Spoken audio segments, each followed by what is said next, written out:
Hallelujah. Shalom Maranatha. ನನ್ನ ಪ್ರಿಯ ದೇವರ ಮಕ್ಕಳೇ, ವಾರದ ಮೊದಲನೇ ದಿನ ಮರಳಿ ನಾವೆಲ್ಲರೊಟ್ಟಾಗಿ ಕೂಡಿ ಬಂದಿದ್ದೀವಿ. ಬನ್ನಿ ಈ ದಿನದ ವಾಕ್ಯ ಧ್ಯಾನಕ್ಕಾಗಿ ಕೀರ್ತನೆಗಳು 143ನೇ ಅಧ್ಯಾಯ 6ನೇ ವಚನ. The book of Sam's 143 versus 6. ನನ್ನ ಕೈಗಳನ್ನು ನಿನ್ನ ಕಡೆಗೆ ಚಾಚುತ್ತೇನೆ, ನನ್ನ ಪ್ರಾಣವು ದಾಹಗೊಂಡಿ ಭೂಮಿಯ ಹಾಗೆ ನಿನಗಾಗಿ ದಾಹಗೊಂಡಿದೆ. Amen. I stretch forth my hands unto thee, my soul thirst after thee as a thirsty land. Amen. ಭಕ್ತನು ವಾರದ ಪ್ರಥಮ ದಿನದಲ್ಲಿ ನಮಗೆ ಹೇಳಿರುವ ವಾಕ್ಯ ಏನಂದ್ರೆ, ಭೂಮಿ ಹೇಗೆ ನೀರಕ್ಕಾಗಿ ಎದುರು ನೋಡುತ್ತಾ ಅದು ಹಾಗನೆ ದೇವರೇ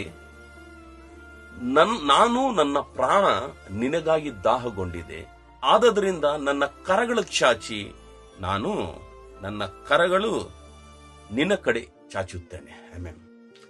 ನೋಡಿ, ಭೂಮಿ ಫಲಭರಿತವಾದ ಸ್ಥಿತಿಗೆ ಬರಬೇಕಂದ್ರೆ ಭೂಮಿ ಎದುರು ನೋಡೋದೇನು ಗೊತ್ತಾ? ಒಳ್ಳೆ ನೀರಿನ ಸಹಾಯ. ಧಾರಾಳವಾಗಿ ನೀರು ಭೂಮಿಗೆ ಸೇರಿದರೆ ಆ ಭೂಮಿಯಲ್ಲಿ ಬೆಳೆಯುತ್ತಿರುವ ಪ್ರತಿಯೊಂದು ಬೆಲೆ ಅದು ಸಂಪನ್ನವಾಗಿರುತ್ತದೆ. ಯಾಕಂದ್ರೆ ಭೂಮಿಗೆ ಆಧಾರ ನೀರೇ, ಭೂಮಿಗೆ ಸಹಾಯ ನೀರೇ.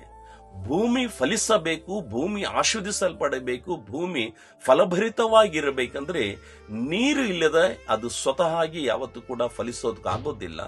ಆಗ ಭೂಮಿ ಹೇಗೆ ನೀರಿಗಾಗಿ ಎದುರು ನೋಡುತ್ತದೋ ನಾವು ಕೂಡ ಕರ್ತನಕ್ಕಾಗಿ ಎದುರು ನೋಡಬೇಕು.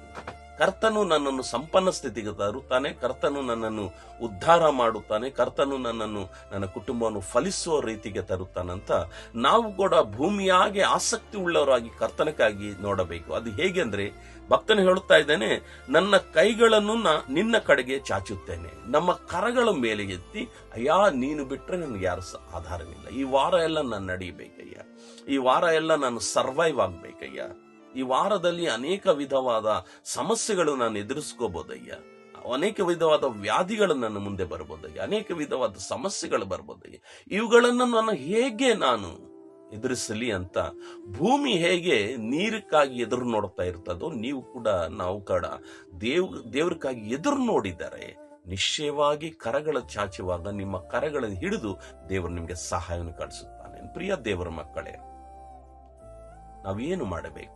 ಏನು ಮಾಡೋದಿಲ್ಲ. ಆತನು ಹೇಳುತ್ತಾ ಇದ್ದಾನೆ, ನಾನು ಬರೀ ನನ್ನ ಕರಗಳೆತ್ತಿ ಚಾಚಿದ್ದೀನಿ.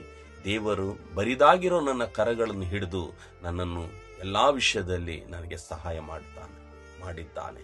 ಹಾಗನೇ ನೀವು ಕೂಡ ಈ ಮುಂಜಾನೆ ವೇಳೆಯಲ್ಲಿ ನಿಮ್ಮ ಕರಗಳೆತ್ತಿ ದೇವರ ಕಡೆ ಚಾಚಿದರೆ, ಯಾವ ವಿಷಯದಲ್ಲಿ ನೀವು ಒಳಗೋಗಿದ್ದೀರೋ, ಯಾವ ವಿಷಯದಲ್ಲಿ ನೀವು ದಾಹಗೊಂಡಿದ್ದೀರೋ, ದಾಹವುಳ್ಳ ಜನರನ್ನು ತನ್ನ ಜೀವಜಲಗಳಿಂದ ದೇವರು ತೃಪ್ತಿಪಡಿಸುತ್ತಾನೆ.